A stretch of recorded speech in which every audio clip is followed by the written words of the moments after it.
Bienvenue sur le Mistral Social Club. Aujourd'hui, une nouvelle chronique de Sabine, notre rendez-vous littéraire bimensuel. Bonjour Sabine. Bonjour Antoine. Quel livre de la rentrée littéraire a retenu votre attention ? Les Bleus étaient verts. C'est le second roman d'Alain Jaspard, édité aux éditions Héloïse d'Ormesson.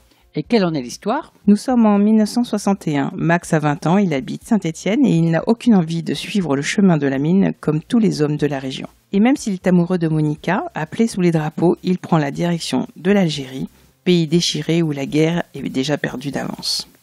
Là, il tombe amoureux de ce pays, mais aussi de Leïla, une jeune berbère ensorcelante. La guerre d'Algérie est un épisode de l'histoire de France qui est souvent passé sous silence.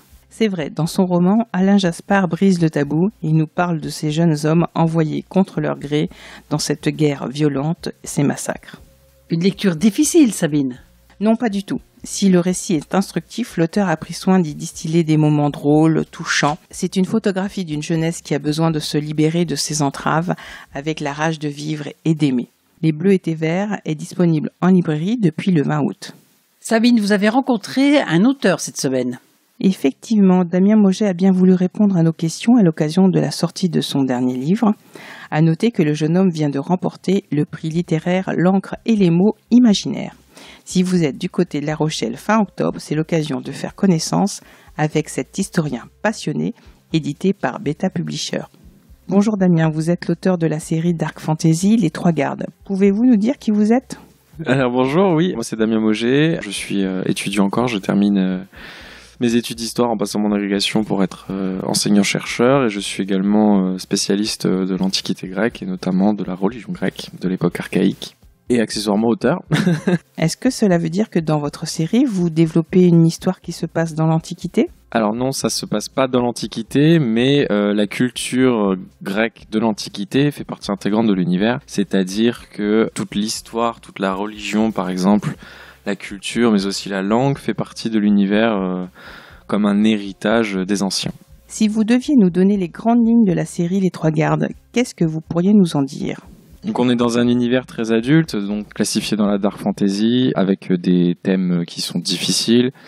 Il va y avoir de la violence, il va y avoir de la sexualité plus ou moins explicite. Le tout imprégné, oui, comme je disais, de la culture grecque de l'Antiquité.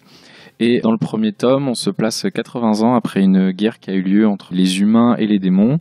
Les humains, eux, sont des chevaliers qui font partie de l'ordre des Trois Gardes, d'où le titre de la série.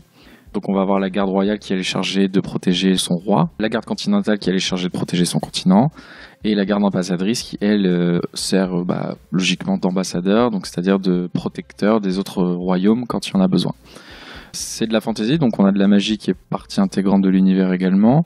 La particularité, c'est que, comme on est dans la dark fantasy, il n'y a pas vraiment de dichotomie ni de manichéisme, c'est-à-dire que les méchants ne sont pas forcément les méchants, les gentils ne sont pas forcément les gentils, il n'y a pas forcément de magie blanche ni de magie noire, tout est question de perception humaine, et c'est un des gros points clés de l'univers, c'est vraiment l'humain et ce que l'humain peut faire de ce qu'on lui donne. Quels sont vos lecteurs ? C'est un petit peu tout le monde. Après, comme c'est un univers qui est quand même relativement adulte, on va avoir quand même une majorité de gens qui ont plus de 15-16 ans minimum.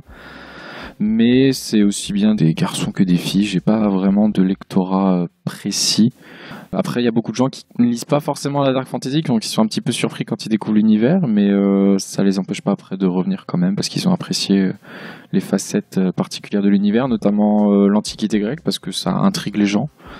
Et c'est une des choses que j'ai voulu vraiment mettre en avant, c'est mes connaissances dans le domaine, et tout en racontant une histoire, expliquer les choses via des notes de bas de page par exemple, ou juste des explications au sein du texte, etc. Vous avez d'autres projets, d'autres écritures en cours ? Alors oui, moi je suis quelqu'un qui est multitâche, c'est-à-dire que j'écris plusieurs histoires en même temps, mais ça va vraiment être des univers qui sont quand même très différents. Là actuellement, on a les Trois Gardes qui continuent parce que le 3e tome vient juste de sortir, donc on va terminer l'écriture de cette saga-là, mais en même temps, j'ai ma toute première série que j'ai écrite, qui elle se déroule uniquement dans la mythologie grecque intégralement, qui s'appelle Chaos, et qui a une particularité, c'est-à-dire que là on est vraiment dans un projet où je raconte une histoire, mais je fais surtout mon travail d'historien et de chercheur et de professeur, où vraiment je compte enseigner à travers une histoire vraiment les facettes de la mythologie grecque. et de la religion dans sa grande majorité, ou même de la culture grecque, pour un public vraiment plus large, tout en leur donnant quand même des clés de lecture, des moralités, etc. Bon, on espère que ça leur plaira. Et puis après, oui, il y a beaucoup d'autres projets, mais c'est encore en construction, on va dire. J'ai pas mal de choses en perspective. Merci beaucoup, Damien. Merci à vous. Sabine, dans l'actualité du moment, qu'avez-vous retenu ? Pour la 37e édition des Journées européennes du patrimoine, 2 événements littéraires mettent à l'honneur le patrimoine de Salon de Provence. Samedi 19, la médiathèque de Salon vous invite à participer à un escape game sur le thème des savonniers. C'est une idée originale de Pierre Gollon. Quant à la librairie Le Grenier d'Abondance, elle vous propose une balade numérique au cœur du centre historique avec l'auteur Anthony Lucchini. Toutes les informations sur journéedupatrimoine.fr. Je crois, Sabine, qu'il y a une autre date importante à retenir à la fin du mois. Tout à fait, Antoine. Le tout premier livre de Guillaume Musso, Ski d'Amarinck, va de nouveau être publié et sera disponible en librairie le 30 septembre.